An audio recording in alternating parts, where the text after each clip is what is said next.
invite Mr. Satyendra Jain, the chief guest for the evening, to deliver his keynote address. Mr. Jain also includes the portfolio of Industries, Home, Public Works Department, and Power. An architect by profession, Mr. Jain is currently in his second term as Delhi Health Minister. Mr. Jain.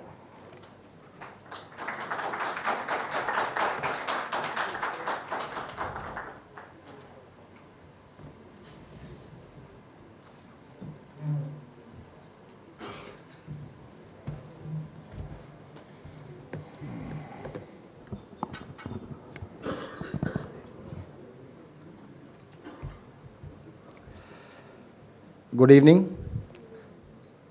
आप सभी लोगों ने जो ये meeting रखी है, सबसे पहले तो उसके लिए मैं आपको धन्यवाद देना चाहूँगा। आपने मुझे बुलाया नॉलेज शेयर करने के लिए, जो हम कर रहे हैं उसके बारे में बातचीत करने के लिए। पिछले लगभग 1.5 साल से हमारी सरकार है और उससे पहले भी 49 डेज़ की सरकार थी, तो अगर कंटिन्यूएशन में देखें तो लगभग 2.5 साल का टाइम हो चुका है हेल्थ केयर के ऊपर काम करते हुए। अभी भी मेरी कुछ लोगों से बात हो रही थी, एडिटर साहब बैठे थे, उनसे भी बात हो रही थी। देखिए, 2 तरीके हैं। एक तो प्रोवाइडर है, हेल्थ केयर प्रोवाइडर। एक है सर्विसेज को जो यूज़ कर रहा है, यूज़र है। जो मैंने जो भी देखा, जो भी मैं करने की कोशिश कर रहा हूँ, वो यूज़र पॉइंट ऑफ व्यू से करने की कोशिश कर रहा हूँ। मैं कुछ अपने एक्सपीरियंस से शेयर कर सकता हूँ। जैसे पिछली बारी 28 दिसंबर 2013 को मुझे हेल्थ मिनिस्टर बनाया गया। उससे पहले अरविंद जी ने मुझे घर बुलाया था, कहते हैं आपको कौन सा मंत्रालय दें। तो मैंने अपनी 2-3 चॉइस बताई थी। ऑब्वियसली हेल्थ नहीं था उसमें। तो जब मुझे शपथ लेने के बाद और जब उन्होंने मंत्रालय बताए भी नहीं, तब भी नहीं बताए थे, मैं तो एक रूम में जाके अपना वहाँ पर मैंने कहा कि भाई उस जगह में जाके बैठ भी गए, हमने मीटिंग भी कर ली। बाद में पता लगा मेरे पास स्वास्थ्य मंत्रालय उससे ऊपर वाले फ्लोर के ऊपर है। तो मुझे ज़िंदगी का सबसे बड़ा शौक लगा था उस टाइम पे। तो मुझे बोला ऐसा लगा था, मैंने कहा यार ये क्या हुआ कि मुझे स्वास्थ्य मंत्रालय क्यों दे दिया गया। मुझे तो मतलब इसके अंदर कोई एक्सपीरियंस नहीं है, कुछ भी नहीं है, और कैसे मतलब इसको कैसे मतलब क्या करूँगा मैं। कोई बात नहीं, सबसे पहले हमने सारे ऑफिसर्स को बुलाया, उनके 2-3 घंटे की लंबी सी मीटिंग की, पता करने की कोशिश की भाई क्या क्या प्रॉब्लम्स हैं, कैसे करते हैं, क्या नहीं करते हैं। बहुत बड़ी बड़ी आदर्शवादी बातें सुनी। मैंने कहा इतनी बड़ी बड़ी बातें कर रहे हैं, फील्ड पे तो कुछ नज़र नहीं आता।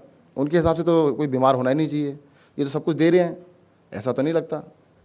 मतलब अगर वो प्रेजेंटेशन देख ले कोई भी आदमी, उस प्रेजेंटेशन को देख के लगता है कि दिल्ली में तो कोई बीमार रह ही नहीं सकता। अगर बीमार है तो घर पे जाके बीमारी ठीक करने वाले बैठे हैं। मतलब कई सारे डिपार्टमेंट, अलग अलग डिपार्टमेंट हैं।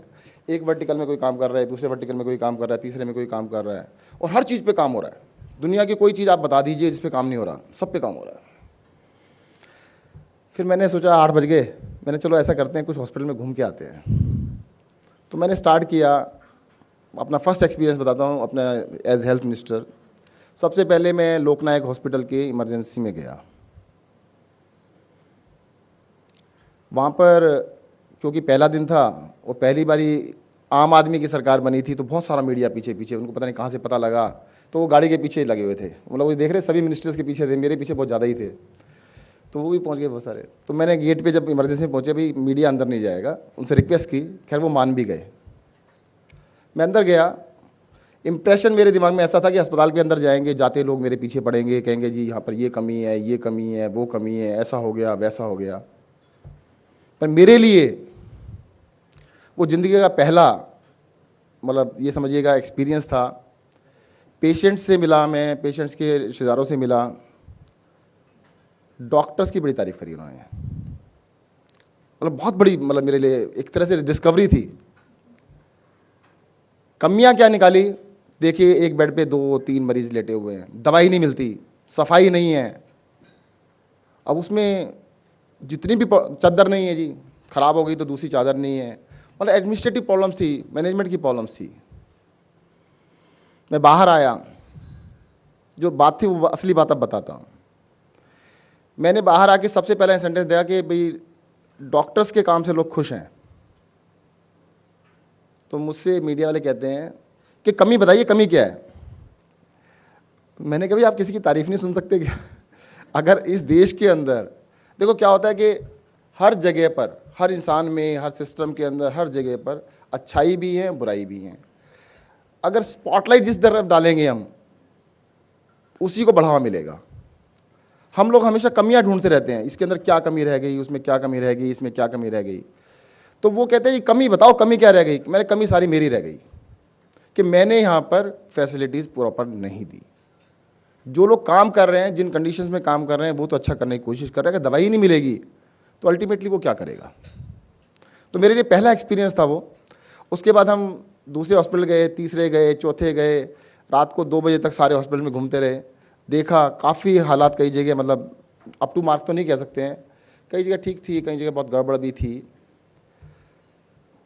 उस टाइम पर काफ़ी हमने जो चलाने की कोशिश की 49 डेज़ में, तो इस तरह चलाने की कोशिश की भी चलो फटाफट यहाँ पर चले गए, वहाँ चले गए, हॉस्पिटल में सफाई होने लगी। वो था ना नी जर्क रिएक्शन थोड़ा सा ना, कि लोगों को लगता था कि भाई हेल्थ मिनिस्टर तो रात रात घूमता रहता है हर टाइम, तो वो उस वजह से थोड़ा बहुत असर पड़ा। पर 49 डेज़ के बाद हमारी सरकार नहीं रही। उस दौरान क्या हुआ था, सीएम साहब ने मुझे बुला के बोला, सत्येंद्र देखो ऐसा है, जो बिल्कुल गरीब लोग हैं उनके लिए हम क्या कर सकते हैं, उनको हेल्थ केयर नहीं हम दे पा रहे। तो मुझे एक दिमाग में आइडिया आया कि जो प्रेजेंटेशन में बताया गया था मोबाइल हेल्थ सर्विस है हमारे यहाँ पर। तो मुझे लगा कि मोबाइल हेल्थ सर्विस जो है ना, आइडिया तो बहुत अच्छा है।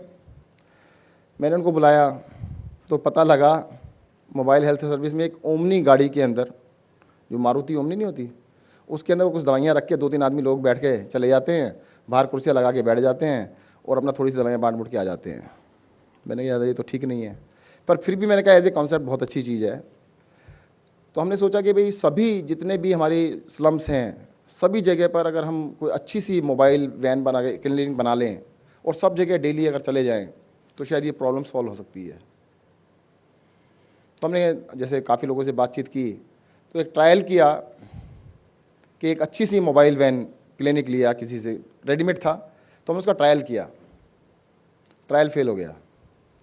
ट्रायल फेल क्यों हुआ कि इतने ज़्यादा पेशेंट आ गए, पॉसिबल ही नहीं था। हमारे परसेप्शन ये थी कि भाई 30, 40, 50 पेशेंट आ जाएंगे, और वहाँ पे तो एक ही दिन में 200, 250 पेशेंट आ गए। और फिर दूसरा क्या हुआ कि वैन खड़ी है, वैन के अंदर इलाज ही नहीं हो पाया।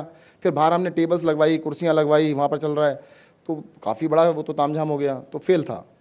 उसके बाद 49 डेज़ में हमारी सरकार चली गई, तो पूरा 1 साल का टाइम था बीच में। और 1 साल के बीच में भी हम तैयारी करते रहे कि अगर हमारी दोबारा सरकार बनती है तो हम क्या करेंगे। बाकी सब्जेक्ट्स पे तो इतना, मतलब उस टाइम पे 3 मंत्रालय थे, हेल्थ था, इंडस्ट्रीज़ था और गुरुद्वारा इलेक्शन था। बाकी 2 पे तो इतना कंटिन्यू करने का नहीं था, हेल्थ में बहुत था। अब हेल्थ के ऊपर 1 साल तक काफ़ी वो चलता रहा कि हमें क्या क्या करना चाहिए।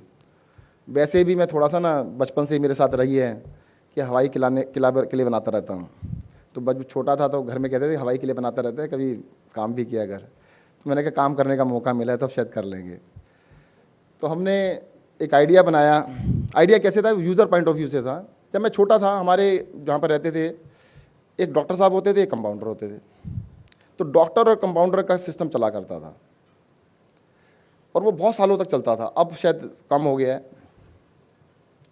मैंने कहा जब एक डॉक्टर और एक कंपाउंडर अच्छा खासा क्लिनिक चला सकते हैं, तो सरकारी डिस्पेंसरी, जो कि मैंने अपने 49 डेज़ में काफ़ी सारी विजिट की थी, एक डिस्पेंसरी में मैं गया, वहाँ पर 19 लोगों का स्टाफ था, 19। और 19 लोगों के स्टाफ के अंदर मैंने उनसे पूछा सबसे बड़ी प्रॉब्लम क्या है, कि स्टाफ की कमी है। डॉक्टर एक ही था, देयर वॉज ओनली 1 डॉक्टर, और 18 लोग और थे और कहते स्टाफ की कमी है। एक मैडम बड़ी एग्रेसिव थी, सर स्टाफ बिल्कुल नहीं है। मैंने कहा मैडम आप काम क्या करते बताइएगा। उन्होंने एक रजिस्टर ला के दिया मुझे, कहते सर मैं इसमें एंट्री करती हूँ। मैंने कितनी एंट्री की हैं, कहते सर सुबह से 36 एंट्री कर ली। दूसरा गया रिसेप्शन पे, मैंने आपने क्या किया, कहते सर मैंने भी 36 एंट्री की हैं। मैं दोनों ही सेम काम कर रहे हैं। कहते नहीं वो अलग चीज़ के लिए करती है एंट्री, मैं अलग चीज़ के लिए एंट्री करती हूँ। तो हो क्या रहा है कि हम लोगों ने मैन पावर को या अपने रिसोर्सेज को कभी भी ठीक से यूज़ करने की कोशिश नहीं की। हम लोग सोचते हैं कि किसी भी चीज़ का सॉल्यूशन अगर निकालना है कि थोड़े ज़्यादा लोग लगा दीजिएगा और थोड़ा ज़्यादा पैसा लगा दीजिएगा तो काम अच्छा हो जाएगा। ये बेसिक है। मुझसे जितने भी इंटरव्यू लिए गए आज तक, हमेशा ये पूछा गया कि ये आपने कितना ज़्यादा पैसा खर्च किया, आपने कितने ज़्यादा लोग और एम्प्लॉय किए। किसी ने आज तक ये नहीं पूछा कि जो ऑलरेडी एम्प्लॉयड है उनसे कितना ज़्यादा काम लिया, या जो पैसा लगा दिया गया उस पैसे का क्या किया, कोई ये नहीं पूछता। आज मेरे सिस्टम के अंदर एक नॉर्मल डिलीवरी 1 लाख रुपए में अगर हो रही है तो उसमें क्वेश्चन मार्क लगना चाहिए।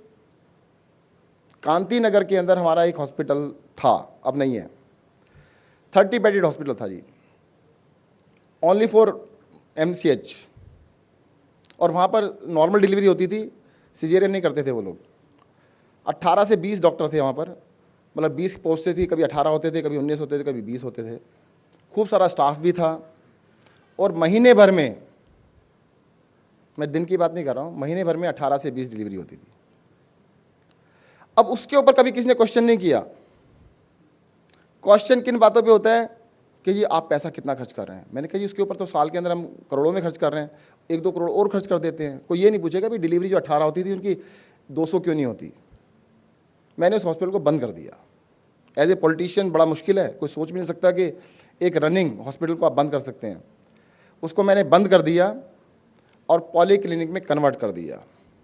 आज वहाँ पर जिस हॉस्पिटल के अंदर 20 डॉक्टर जाते थे और उसका महीने के अंदर 18-20 डिलीवरी होती थी, एक डिलीवरी की कॉस्ट 1 लाख से ज़्यादा, एवरेज 1 लाख, 1.5 लाख या 2 लाख रुपये कॉस्ट आती थी। उस पॉली क्लिनिक में आज 1,500 लोग जाते हैं जिनका फ्री में इलाज होता है, दवाइयाँ उनको फ्री में मिलती हैं, सारे टेस्ट फ्री में होते हैं, और एक हॉस्पिटल से उसको अटैच कर दिया। साथ में हेडगेवार हॉस्पिटल है, हमने उससे जोड़ दिया उसको। सिंपल सा सॉल्यूशन था कि जो मेरी कॉस्ट जितनी आ रही है उसका फ्रैक्शन ऑफ कॉस्ट में काफ़ी लोगों को कितना बेनिफिट दे सकते हैं। ज़्यादातर ये सिखाया गया कि भाई पैसा और खर्च कर देंगे तो ज़्यादा अच्छा हो जाएगा। मैंने कहा बिल्कुल नहीं हो सकता। मुझे ऐसा लगता है उल्टा है, this is other way round, क्योंकि मुझे अपना एक्सपीरियंस था। जब दिन भर में मैं कॉलेज में पढ़ा करता था, 12.5 रुपये का पास होता था हमारा, और मुझे 30 रुपये महीना मिलते थे, सिर्फ 30 रुपीज़। और मैं अपनी क्लास में ना, मतलब मैं ऐसे लोगों में नहीं था कि किसी से चाय पिया करें, हम पिलाने वालों में थे। सिर्फ 30, जिनको 100-100, 200, 500 मिलते थे, वो किसी को चाय नहीं पिला पाते थे, क्योंकि 500 मिले 500 खर्च। यहाँ तो 12.5 का पास लिया, 17.5 जेब में ही रहने हैं, और वो अगले महीने फिर बढ़ जाने हैं। 2-3 रुपये महीने के 5 रुपये खर्च कर लिए, इसे खर्च नहीं करने। तो क्योंकि पैसे की वैल्यू थी, तो मुझे ऐसा लगता था कि हमें सोचने की ज़रूरत है कि जो नेशनल रिसोर्सेज हैं उनको कैसे खर्च किया जाए। आज सरकार क्या समझती है, सिस्टम क्या समझता है कि हमारे को, जैसे एक हॉस्पिटल में विजिट करने गया, वहाँ पे डॉक्टर साहब बड़े प्राउड के साथ दिखा रहे थे, देखिए सर ये मशीन, इस मशीन को आप देखिएगा, बेस्ट इन इंडिया। मैंने कहा हमारा गैस पाइपलाइन सिस्टम जो है इतना बढ़िया है, किसी प्राइवेट हॉस्पिटल के अंदर नहीं है। कई हॉस्पिटल्स के नाम लिए, उनसे अच्छा है। अच्छी बात। कहते हमारे ओटीज़ देखिएगा, सारे मॉड्यूलर ओटीज़ हैं, इतना बढ़िया ओटी, मैं देख के दंग रह गया। सच में मेरे पहली बार सरकारी अस्पताल के अंदर इतने बढ़िया ओटी देखे। फिर मैंने कहा पेशेंट कहाँ है? कहते सर वो नहीं है। मतलब सब कुछ करने में इंटरेस्ट है, आखिर में एक हॉस्पिटल, प्राइवेट हॉस्पिटल के अंदर आप अपना एरिया निकाल लीजिएगा, पर पेशेंट एरिया, जहाँ पर कि प्राइवेट रूम्स होते हैं। अगर 500 बेडेड हॉस्पिटल होगा तो लगभग 500 स्क्वायर फीट एरिया बनेगा, जिसमें सारे प्राइवेट रूम होते हैं। वार्ड वूड तो थोड़े से ही होते हैं। हमारे यहाँ पर 2000 स्क्वायर फीट एरिया है, 1500 फीट है, 2000 फीट एरिया है। और पेशेंट को जब आप वार्ड के अंदर जाएंगे, सारे वार्ड्स हैं, कई बार तो बेड के दूसरे चिपका देते हैं। मैंने भी ये सारा एरिया गया है कहाँ भाई? इतना सारा एरिया था तो गया कहाँ? तो उसको स्टडी करने की कोशिश की गई। स्टोर्स बनाए हैं खूब सारे। हमारे मेडिकल सुपरिटेंडेंट का कमरा इतना बड़ा होता है कई बारी तो कि उसमें फुटबॉल खेल सकते हैं। तो मैंने कहा भाई फुटबॉल नहीं, बैडमिंटन से काम चला लो, आजकल तो फुटबॉल के लिए मैदान कम ही मिलते हैं। तो आखिर में मतलब जो पेशेंट है, सब कुछ हो सकता है, आखिर में पेशेंट का नाम आता है लास्ट में। मैं पीछे अपोलो गया, किसी काम से जाना पड़ा, तो अपोलो की हेड तो एक उन्होंने गैलरी के अंदर ऑफिस बना के वहाँ बिठा रखा था। मेरे को तो बड़ा शौक लगा, मैंने कमाल हो गया, जिस तरह के ऑफिस में बैठे हैं उस तरह के में तो हमारे कहते हैं जो होता है ना ऑफिस सुपरिटेंडेंट भी ना बैठे, और वहाँ पे हॉस्पिटल के हेड बैठे हुए हैं। तो उनसे पूछा भाई ऐसे मैडम ऐसे क्यों बैठे? कहते पेशेंट के लिए काम कर रहे हैं, अपने लिए थोड़ा कर रहे हैं। तो ये जो भावना है, अभी भी मैं जाता हूँ डिमांड्स की अगर लिस्ट देखता हूँ तो सबसे बड़ी डिमांड क्या होती है कि हमें आपस की कोऑर्डिनेशन करना है, कोई ये नहीं कहता पेशेंट के लिए क्या करना है। सर अभी मैं सुन रहा था आप लोगों की बात, आज भी इस टाइम सभी लोग चाहें तो सारे सरकारी अस्पतालों में अभी चले जाएं, एक एक में, किसी में भी, दिल्ली गवर्नमेंट का है, सेंट्रल गवर्नमेंट का है, एमसीडी का है, किसी में भी चले जाइएगा। आप इमरजेंसी वार्ड में जाके देखिएगा, डॉक्टर सारे एक तरफ बैठे होंगे, 3 4 5 डॉक्टर बैठे होंगे, बड़ी सी टेबल रखी होगी, उसके दूसरी तरफ पेशेंट खड़े होंगे और 30 सेकेंड से 45 सेकेंड में तो दवाई लिख के उसको कहते हैं चलो जी आगे चलो। अक्सर ऐसा हो रहा है। अब हमने कभी उसमें फिर आपने देखा क्या कि उसने जो बता दिया हमने लिख दिया, जो भी बीमारी बोले तुरंत लिख दिया, अच्छा एक्सरे पे चले जाओ, यहाँ पे चले जाओ, यहाँ चले जाओ, काम खत्म। मतलब कभी भी पेशेंट को हाथ तक लगाने की कोशिश नहीं कर रहे हैं। मुझसे टेक्नोलॉजी की बातें करते हैं कि बहुत बड़ी अच्छी टेक्नोलॉजीज आ गई हैं वर्ल्ड के अंदर, इतनी अच्छी अच्छी टेक्नोलॉजी आ गई हैं। मैं बार बार कहता हूँ भगवान ने जो टेक्नोलॉजी दी है उसका तो यूज़ कर लो। 2 कान दिए हैं, 2 मिनट सुन लो पेशेंट की, बस 20 मिनट 25 मिनट में एक्सपेक्ट नहीं करता, 5 मिनट भी एक्सपेक्ट नहीं करता, 2 मिनट सुन लीजिए बस। 1 मिनट प्यार से बात कर लो, और तीसरा आपको हाथ दिया है उसको हाथ से टच कर लो, बस। आप देखना इस टेक्नोलॉजी का क्या असर होता है। हम इसी पे लगे हुए हैं, this is called human technology. Doctor का सबसे बड़ा जो काम है वो ये टेक्नोलॉजी, 3 टेक्नोलॉजी यूज़ करने का है। आज हमने उसको क्या बना दिया है, डॉक्टर से इस पेडेस्टल से उतार के हमको उसको इतना नीचे ले आए। उसको इतना नीचे कहाँ पे लेके आए, प्रिस्क्राइबर बना दिया है। उनको लगता है कि पेशेंट मेरे पास आया है, अगर मैंने 4 दवाइयाँ नहीं लिखी तो मेरा काम नहीं हुआ। ऐसा तो नहीं है। डॉक्टर के पास जाने का मतलब, doctor is not obliged to give medicine. Doctor का काम है सलाह देना, और सलाह के अंदर मेडिसिन हो भी सकती है, नहीं भी हो सकती। मैं अपना एक्सपीरियंस बता देता हूँ आपको। मेरे घर के सामने मेरे मित्र हैं, डॉक्टर हैं। मुझे कभी भी बुखार हो जाए, कुछ हो जाता था, मैं उनके पास जाता था। एक बार एक पेट में काफ़ी ज़ोर से दर्द हुआ, तो मैंने सोचा कहीं अपेंडिक्स ना हो गया हो, तो मैं गया, मैंने ज़रा चेक करना जी। उन्होंने चेक किया, दवाई लिखने लगे। मैंने बुखार, कहते नॉर्मल फीवर है, वायरल है, ठीक हो जाएगा। मैंने अपेंडिक्स है, कहते नहीं। मैंने फिर दवाई किया है, वो ठीक हो ही जाएगा, कोई फ़र्क नहीं पड़ता। परंतु डॉक्टर की सलाह तो ज़रूरी है। अब उसने अपनी सलाह दे दी, अब इसका लिए सोचिए कि भाई डॉक्टर सलाह के साथ दवाई देना भी ज़रूरी है। वो मुझे लगता है कहीं भाई गड़बड़ हो जाती है। वो सलाह अगर दवाई देनी है तो ज़रूर दीजिएगा, नहीं देनी है मर्जी, आप किंग होने चाहिए ना। ये क्या मतलब हुआ कि आपने 1 सेकंड में 2 सेकंड में उसको कर दिया। मोस्ट डिससेटिस्फेक्शन जो है पेशेंट्स के अंदर, वो इस बात से नहीं है कि उसको अच्छी दवाई नहीं मिली या अच्छा उसका टेस्ट नहीं हुए। उसको मोस्ट डिससेटिस्फेक्शन इस बात के लिए है कि उसको प्यार से देखा नहीं गया। हमने मोहल्ला क्लिनिक खोला।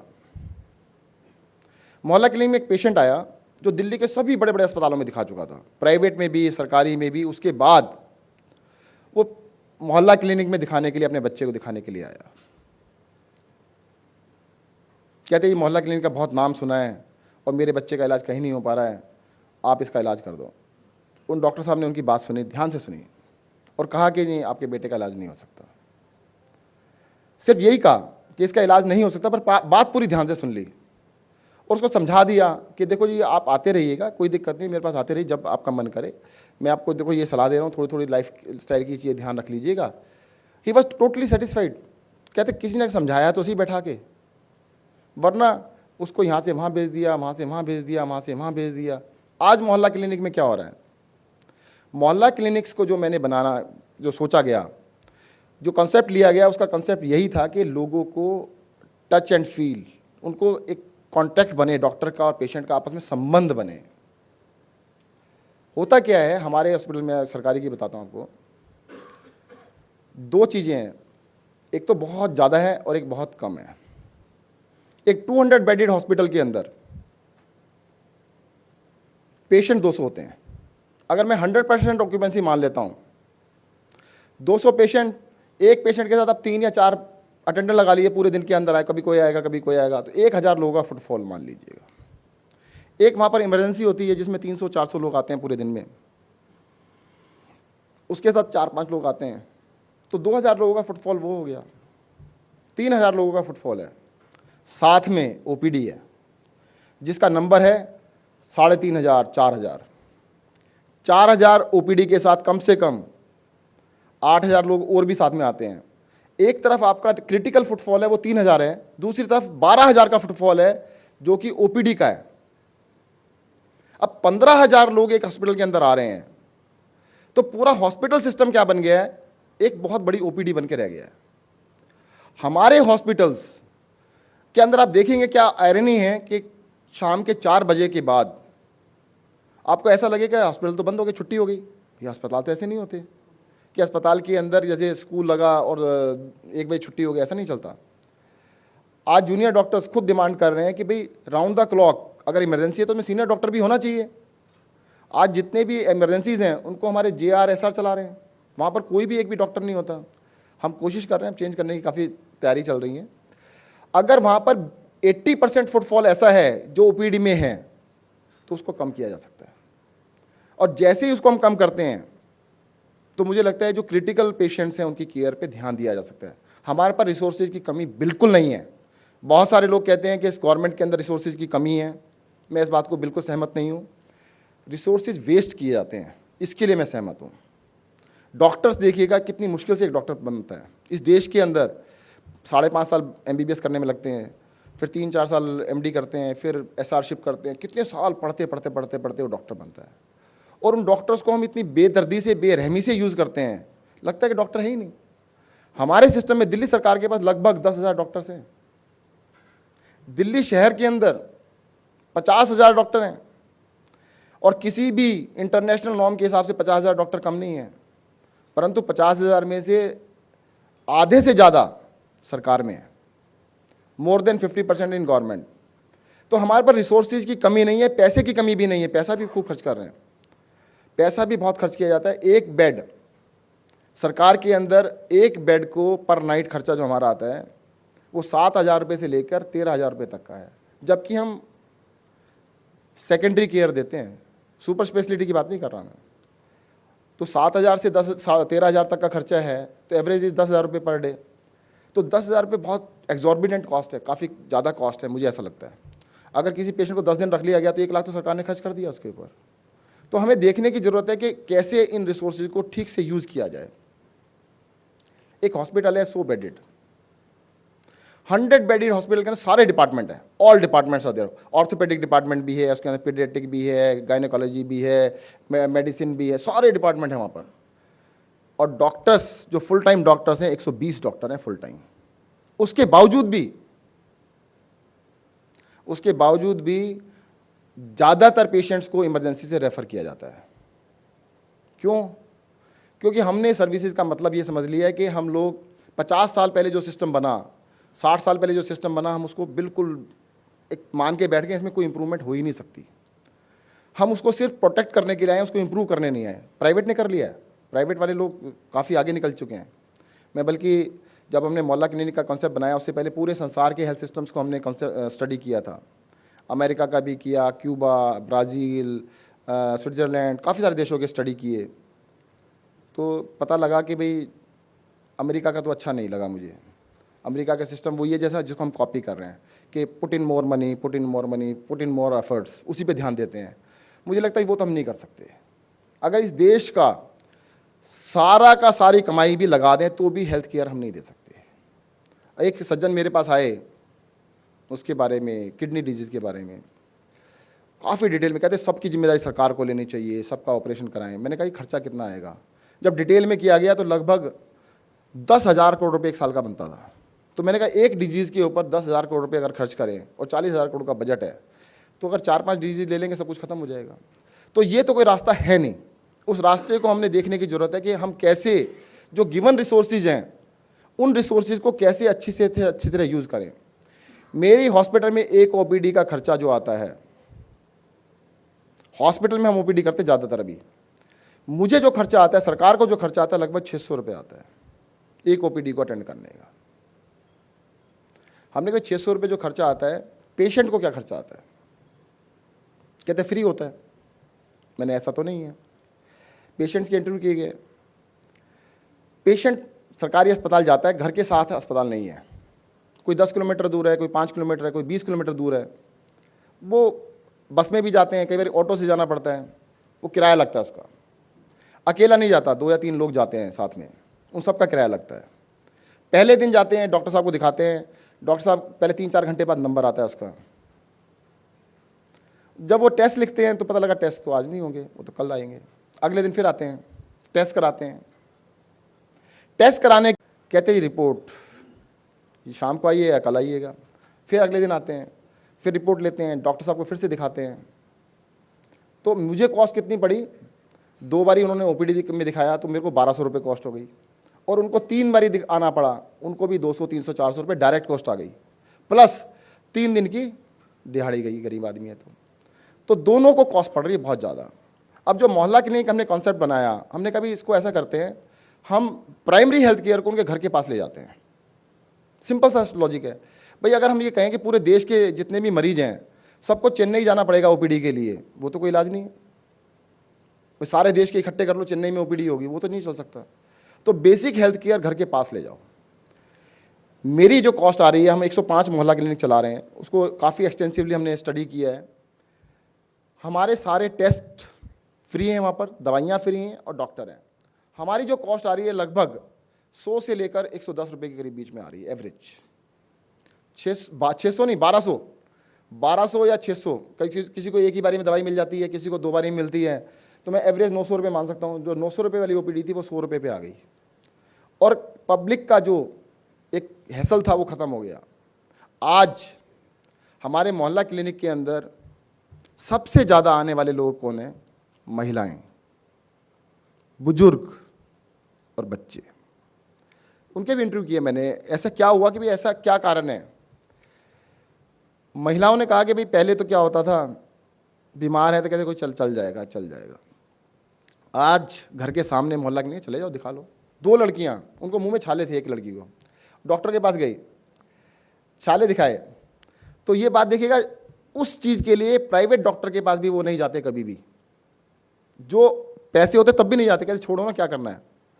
आज हम कॉन्सेप्ट ये लेकर आ रहे हैं, अगर आपको कोई भी सलाह लेनी है तो ये आपका राइट है, ये फंडामेंटल राइट है कि कम से come first level of care के लिए आप जा सकते हैं। और वही कारण था कि हमने मोहल्ला क्लिनिक को कॉन्सेप्ट को आगे रिवाइव किया। हमने पहले सोचा था कि शायद 80% लोगों का इलाज हम मोहल्ला क्लिनिक में कर पाएंगे और 20% लोगों को हमें आगे रेफर करना पड़ेगा, पर हम गलत थे। लगभग 4-5 महीने के जो 100 मोहल्ला क्लिनिक चलाए हैं, इससे पहले एक चलाया था, उसको 1 साल हो चुका है। इस पूरे एक्सपीरियंस के बाद पता लगा कि सिर्फ लगभग 5% लोगों को रेफर करना पड़ रहा है। 95% लोगों का इलाज मोहल्ला क्लिनिक में हो पा रहा है। आगे इनोवेशन देखिएगा, हमारे मोहल्ला क्लिनिक के डॉक्टर्स ने पंथ के डॉक्टर्स के साथ अपने ग्रुप बना लिए, व्हाट्सएप ग्रुप, और उसके अंदर सारे दिन पूछते हैं मेरे पेशेंट में ये है जी, बताओ जी क्या सलाह लेनी है। और वो उनके साथ के हमारे मोहल्ला क्लिनिक में सबसे ज़्यादा मरीज़ किस चीज़ के आ रहे हैं? जो खांसी, बुखार, जुकाम, इस तरह छोटी छोटी बीमारियां हैं, फंसी हो गई, ये हो गया। फिर आते हैं सबसे ज़्यादा हाइपरटेंशन और डायबिटीज़। 2 बीमारियां इतनी प्रिवलेंट है जिसका अंदाज़ा भी हम नहीं लगा पा रहे थे। जो जितनी रिपोर्ट्स हम पढ़ रहे थे उससे बहुत ज़्यादा है। लोगों को फर्स्ट टाइम डायबिटीज़ डायग्नोज हो रही है, वो 350, 400, 450 आ रही है फर्स्ट टाइम में। उनको पता ही नहीं है डायबिटीज़ भी। वो तो दिखाने गया डॉक्टर को, कुछ भी उन्होंने टेस्ट किया तो पता लग रहा 350 आ रही है। तो बहुत ज़्यादा है। अब उसको अगर सबको हम कहेंगे जाइए अस्पताल चले जाइएगा तो उसका फ़ायदा नहीं है। तो मोहल्ला क्लिनिक्स में हमने जो सोचा है, हमारा जो टारगेट ऑडियंस है वो है विमेन हेल्थ पहला, जिसके लिए हम जो हमारे डॉक्टर साहब बैठेंगे वो तो हैं ही, उसके अलावा हम वीक में 1 दिन, हफ्ते में 1 दिन गायनेकोलॉजिस्ट को वहाँ भेजेंगे, और ANM फुल टाइम होगी वहाँ पर चेकअप वगैरह करने के लिए। दूसरा है चिल्ड्रन। अगर हम बच्चों की केयर अभी अर्ली केयर कर लेते हैं तो मुझे लगता है बहुत कुछ हम बचा पाएंगे फ्यूचर के अंदर। हमें क्या हो रहा है कि बहुत सारी बीमारियां ऐसी हैं, शुरू में इंटरवेंशन नहीं कर रहे हैं, 10 साल के बाद इंटरवेंशन करने की कोशिश करते हैं, फिर बहुत पैसा लगता है। कहते हैं stitch in time is better than 9। उसके लिए भी हम कर रहे हैं कि डॉक्टर साहब हमारे रहेंगे ही, साथ में वीक में 1 दिन प्लान है। देखो इन चीज़ों को लागू होने में थोड़ा समय लगेगा। अभी हम सिर्फ डॉक्टर बिठा पा रहे हैं, 3-4 महीने में ग्रेजुअली स्टार्ट करेंगे। एक पीडियाट्रिशियन को हम हफ्ते में 1 दिन भेजेंगे वहाँ पर। तीसरा है डायबिटीज़ और चौथा है हाइपरटेंशन, और साथ में रोज़मर्रा की बीमारियाँ। उन सब के लिए, जैसे हाइपरटेंशन है, उनकी हम जो डॉक्टर वहाँ बैठे उनकी ट्रेनिंग्स कराएंगे, उनके साथ एक्सपर्ट्स को वहीं बिठाएंगे। हो सकता है 1 साल तक एक्सपर्ट आके बैठे, धीरे धीरे वो एक्सपर्ट हो जाएंगे, खुद ही हो जाएंगे।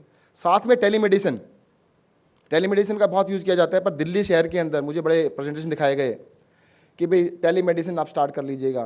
मैंने दिल्ली के पेशेंट को बिना डॉक्टर की तसल्ली नहीं होती। आप कहेंगे टेलीमेडिसिन से ठीक हो जाए, नहीं होगा।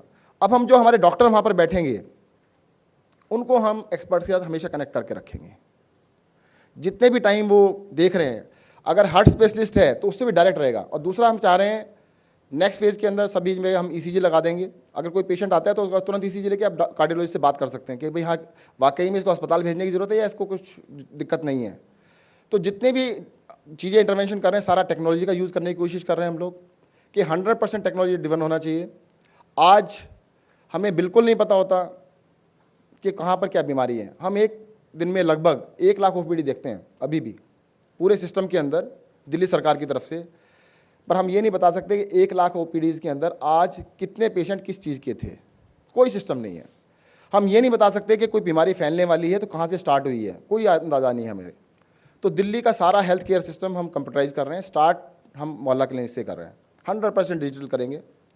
उससे हमें पता रहेगा कि भाई क्या हो रहा है क्या नहीं हो रहा। अभी तक सब कुछ ओपेक है, अभी तक सब कुछ बिल्कुल ओपेक चल रहा है। उस सिस्टम को हम ओपन अप करना चाह रहे हैं। ग्लास हाउसेज में अगर रहेंगे तो दूसरा भी पूछ रहे थे मुझसे कि भाई आप इसको मैनेज कैसे करेंगे। मुझे लगता है हम मैनेज कम करेंगे, हम सपोर्ट ज़्यादा करेंगे। अभी तक जो मैनेज करने की कल्चर रही है ना, अरे भाई एक डॉक्टर है, उसको 10-20 साल का एक्सपीरियंस है, वो अपने क्लिनिक चला रहे हैं। अब उसके ऊपर बॉस बनने की ज़रूरत ही नहीं है। आपका काम क्या है, आप उनको दवाइयों की सप्लाई दीजिएगा, आप उनके टेस्ट कराइएगा, उनके पूरे इंफ्रास्ट्रक्चर की देखभाल कीजिएगा। मतलब कंसेप्ट वो है कि आपको एक हमने क्लिनिक बना के दे दिया सरकार की ओर से, और जिसकी चिंता आपको करने की ज़रूरत नहीं है। कोई चिंता करने की ज़रूरत नहीं है कि ये दवाई कहाँ से आएगी, टेस्ट कैसे होंगे, इसकी बत्ती जलेगी नहीं जलेगी, इंटरनेट आएगा नहीं आएगा। वो सब कुछ बैक एंड मैनेजर्स का काम होगा। उनके ऊपर हम बॉसेज नहीं लगाएंगे, वो बिल्कुल नहीं है। और जहाँ तक क्वालिटी चेक की बात है, वो हम किसी मेडिकल कॉलेज जैसे एमएमसी हमारे पास हैं उनको दे देंगे कि भाई आप देखते रहिएगा कि डेली कहते हैं आप 1% या जो भी 10 क्लिनिक्स में रोज़ जाइएगा, उनको गाइड कीजिएगा, बताइएगा। वो इंडिपेंडेंट एजेंसी करेगी, हम नहीं करेंगे। हम उनके ऊपर बॉस नहीं बनाएंगे, हम उनको इंडिपेंडेंट चलने का पूरा मौका देंगे। हर तरीके से इंडिपेंडेंटली चलिएगा। जो सिस्टम ये बन गया है कि 10 लोग काम करने वाले और 20 लोग उनसे काम कराने वाले, वो भी गड़बड़ है। आज हमारे हेल्थ सिस्टम के अंदर इतने सारे मैनेजर्स हैं जो कि डॉक्टर हैं। एलएनजेपी हॉस्पिटल का मैं लिस्ट मंगाई थी परसों, 50 डॉक्टर फुल टाइम लगे हुए हैं। और वो क्या क्या देखते हैं, कोई लॉन्ड्री देखता है, कोई सफाई मैंने कहीं पढ़ाया था कि कभी आपने पढ़ी थी लॉन्ड्री कैसे देखते हैं? कहते नहीं। आपका इंटरेस्ट है? कहते बिल्कुल भी नहीं है। फिर करते क्यों? कहते मजबूरी है। एक तरफ हमारे पास डॉक्टर्स नहीं है, एक तरफ कहते डॉक्टर्स की कमी है, और दूसरी तरफ डॉक्टर्स को ऐसे काम में लगाते हैं जिसमें उनका बिल्कुल इंटरेस्ट नहीं है। होना भी नहीं चाहिए, बिल्कुल भी नहीं होना चाहिए। अरे भाई वो सर्जन है या कहते हैं अपना मेडिसिन है, जो भी अपना अपना काम करे ना, उनका काम नहीं सफाई देखना। आपको सिर्फ और सिर्फ अपनी जो कोर कंपिटेंस है वो काम करना चाहिए। दिल्ली सरकार ग्रेजुअली सारे हॉस्पिटल से, सभी हॉस्पिटल से डॉक्टर्स को नॉन क्लिनिकल वर्क से अलग कर रही है 100%। जैसे कि परचेज है, पहले सभी हॉस्पिटल्स में परचेज हुआ करती थी, बहुत बड़ी टीम परचेज में लगी, कई डॉक्टर भी लगे होते थे। अब उसको हमने सेंट्रल दिल्ली हेल्थ कॉर्पोरेशन बना दी है, तो जितने भी नॉन क्लिनिकल वर्क्स हैं सारे के सारे हम उसको दे रहे हैं। और उसका काम बॉसिंग नहीं है, उसका काम उनके नीचे है। मतलब ये सिस्टम ऊपर है, हॉस्पिटल्स ऊपर हैं, उसको नीचे से सपोर्ट देने के लिए। जैसे आर्मी के अंदर होता है, सप्लाई कॉर्प होती है, वो लड़ नहीं रहे होते, पर उतनी ही इंपॉर्टेंट होती है। अगर तोप खड़ी है, तोप में गोला नहीं मिलेगा तो फिर कुछ काम नहीं होगा। तो उनका काम सिर्फ और सिर्फ सप्लाई का काम करना है। जैसे एक एग्जांपल दे सकता हूँ छोटा सा मैं आपको।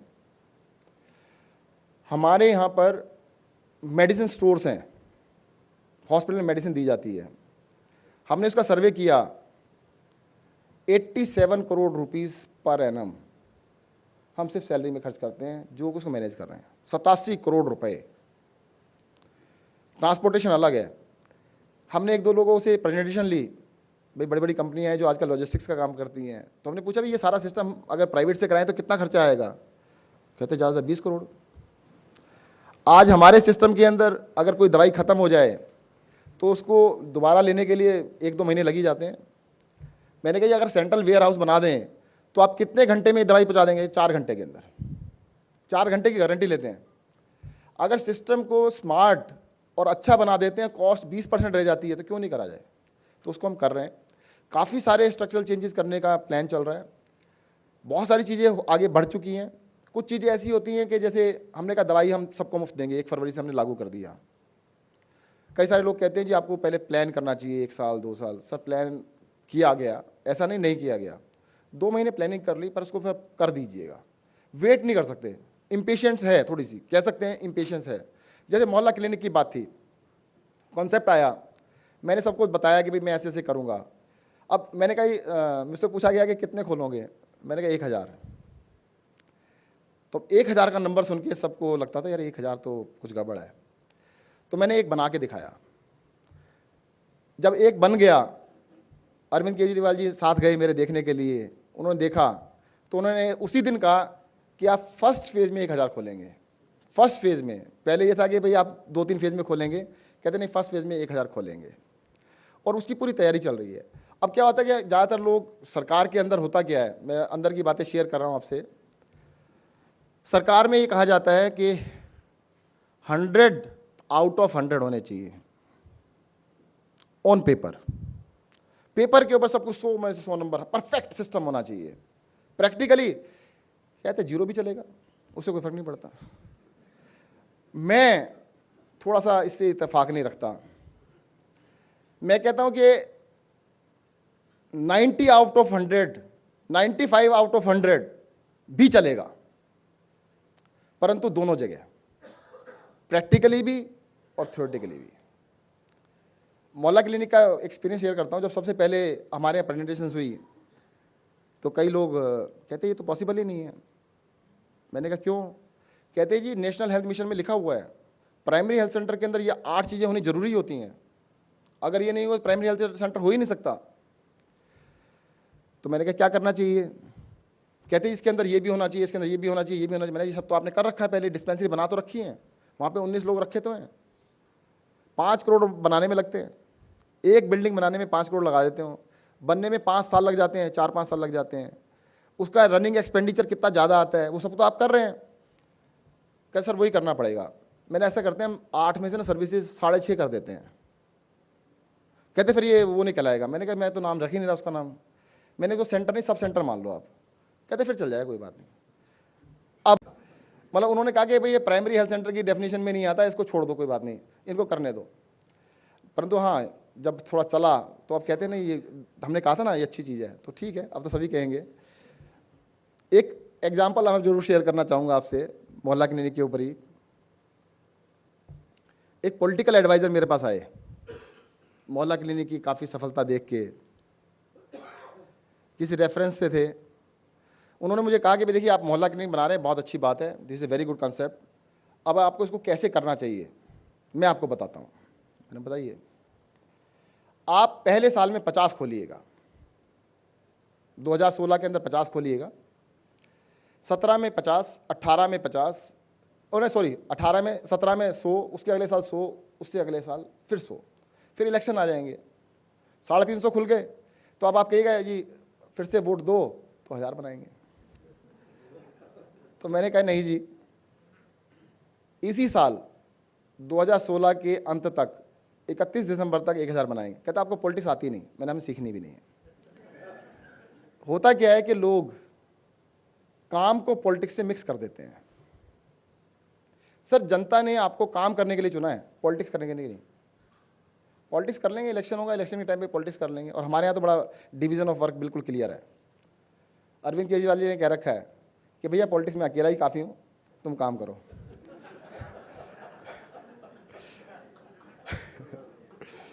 तो उन्होंने तो मेरे को क्लियर है, कहते कोई आएगा चट्टान की तरह तुम्हारे सामने खड़ा हूँ, बारिश होगी छाता लेके खड़ा हूँ, तुम अपना काम करो, तुम्हें कोई मतलब नहीं दुनिया से। और कुछ भी हो तो लड़ने के लिए, झगड़ने के लिए, हर चीज़ के लिए वो तैयार है, हमें सिर्फ काम करना है। और ये मेरे लिए बहुत बड़ी गर्व की बात है कि मैं अपना ध्यान सिर्फ काम पे दे रहा हूँ। अभी कल मुझसे कोई मिले, पता नहीं कह रहे थे पंजाब के बारे में पॉलिटिक्स, मैंने भाई साहब हाथ जोड़ के विनती करता हूँ, मुझे पता ही नहीं, मैंने नाम ही नहीं जानता। मतलब मैं बहुत सारे अपनी पार्टी के नेताओं को भी नहीं जानता। वो कहते जी आप नहीं जानते, मैंने बिल्कुल नहीं जानता, मैंने मुझे भी कोई नहीं जानता, सच में है ये। आप हंस रहे हैं, चलो आज सच सच बताना, आप में से एक्चुअल में कितने लोगों ने मुझसे आज से पहले देखा था? 10-12 लोग हैं, ज़्यादातर लोगों ने नहीं देखा था। और मैं गारंटी लेता हूं कि आज सड़क में मैं घूमने जाता हूं, मैं खुश हूं इस बात से। वैसे टाइम कम मिलता है, कभी कभी चले जाते हैं। एक दिन मेरी बेटी, छोटे वाली बेटी कहती है कि हमें बहुत दिन हो गए आपसे बात ही नहीं हुई। संडे का दिन था, मेरे पास थोड़ा टाइम था, मैंने चलो बेटा चलो कनॉट पे चलते हैं। मैं और मेरी बेटी हम दोनों चले गए सीपी।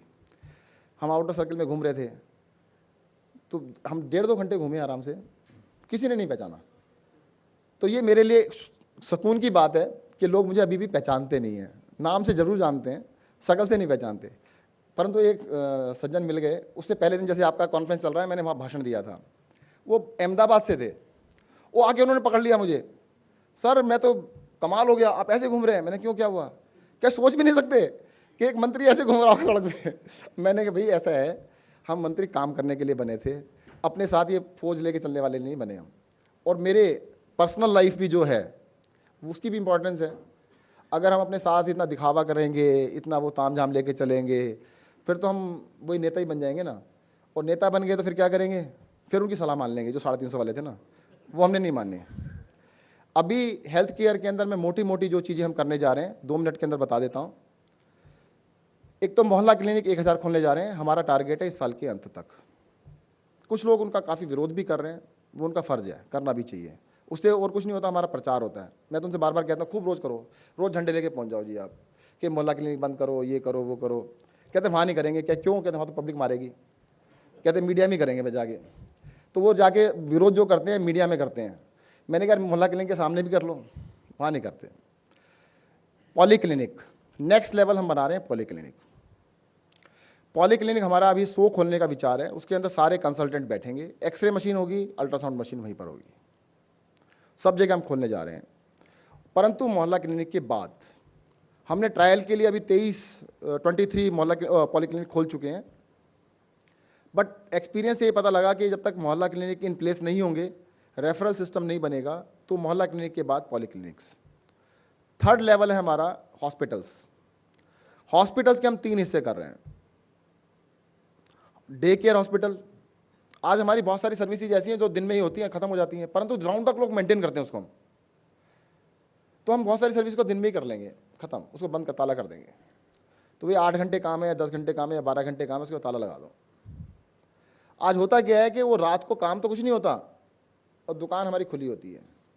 मैं एक बार अस्पताल में गया पूट के अंदर, तो वहाँ पर एक वार्ड देखा। मैंने कहा अच्छा ही दिखा है, क्या है ये? ऑप्थोमोलॉजी वार्ड है। मैंने कहा अच्छा, कितने बेड हैं? क्या 4 बेड हैं। वहाँ पे 2 नर्स बैठी थी। मैंने कहा कभी कोई पेशेंट एडमिट हुआ है आज तक? नहीं, कभी भी नहीं हुआ। जब कोई एडमिट होता ही नहीं तो उस वार्ड की जरूरत भी नहीं है। तो डे केयर सेंटर खोलेंगे फर्स्ट लेवल। सेकंड होगा सेकेंडरी केयर हॉस्पिटल्स, जिसके अंदर हम 2 चीज़ों के ऊपर स्ट्रेस होगा, emergency care and MCH, maternity and child health. अगर किसी को भी इन 2 चीज़ों की जरूरत है तो कहीं भी किसी भी अस्पताल में चला जाए, हमारे सब जगह होगा ये। आज हमारे इमरजेंसी केयर के अंदर एक बहुत बड़ी दिक्कत है। डॉक्टर अरुण गुप्ता यहाँ बैठे हैं, कई बार मैं उनको बताया करता तो उनको विश्वास नहीं होता था। एक बार ना इन्होंने खुद ही चले गए हमारे एक अस्पताल में, 32 पेशेंट आए और रात के 12 बजे 2 बचे। मैंने बाकी कहाँ गए? कहते रेफर हो गए।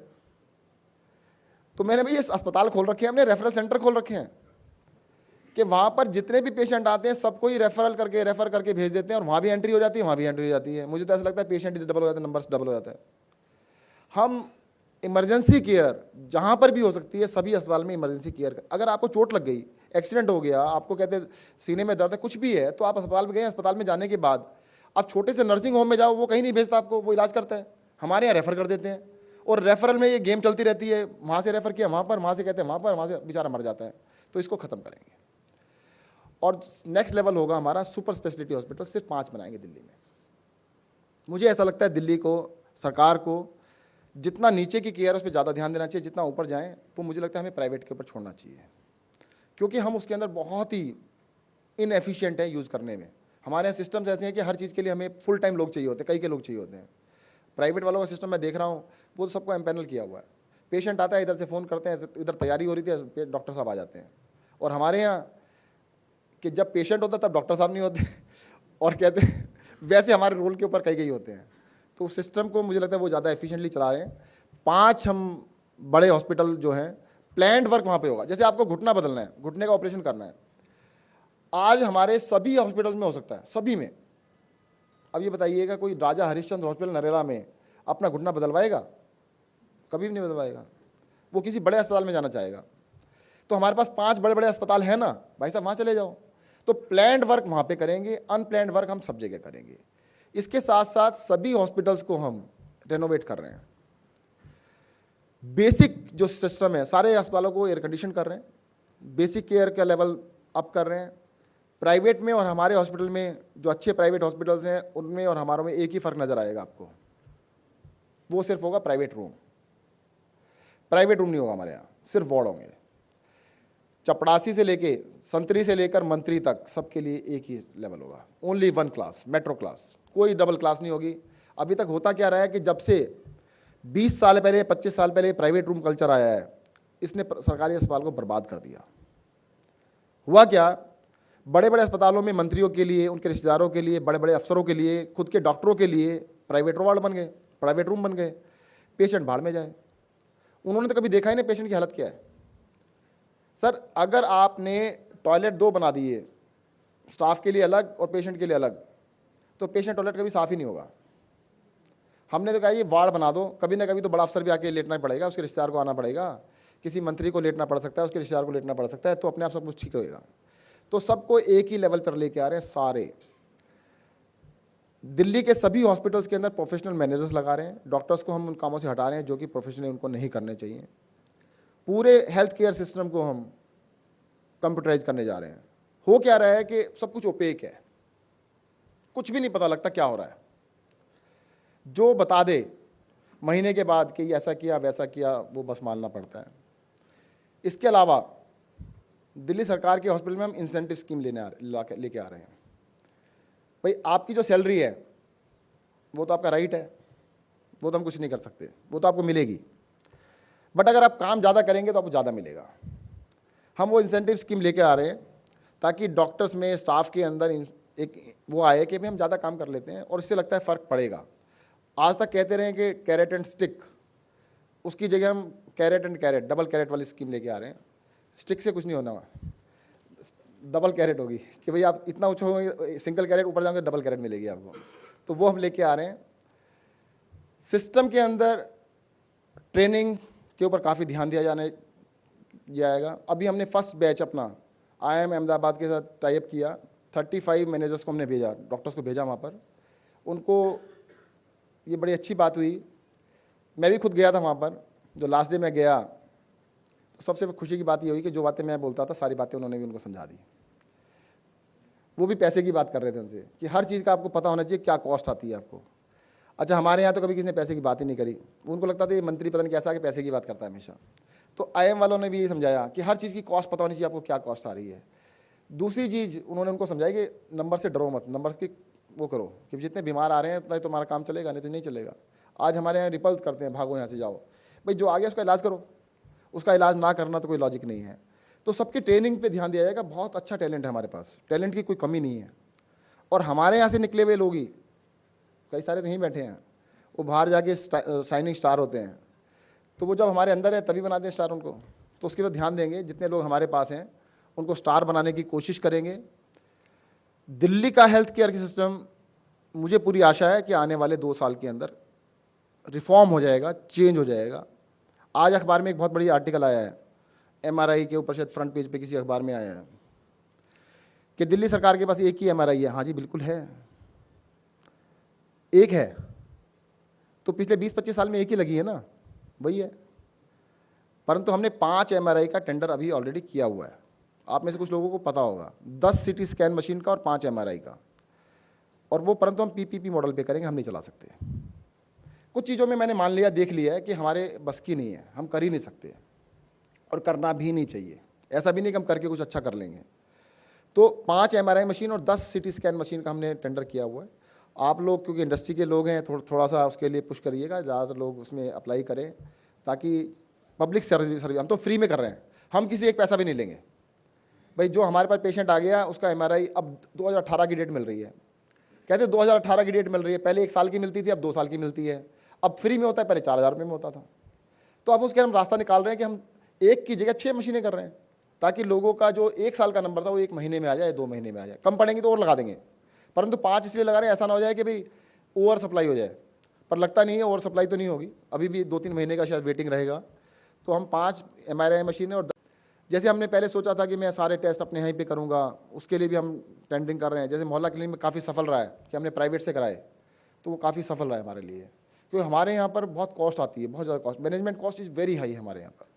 तो बहुत सारे जो की फंक्शन है हम करेंगे, नॉन की फंक्शंस को हम आउटसोर्स करेंगे सारा का सारा। जो हमारा मेन काम है पेशेंट केयर है, उस पर ध्यान देंगे। जो पेशेंट केयर नहीं है बाकी बाहर के लोग कर लें, हम नहीं करेंगे उसको। तो उसकी तरफ जा रहे हैं हम लोग।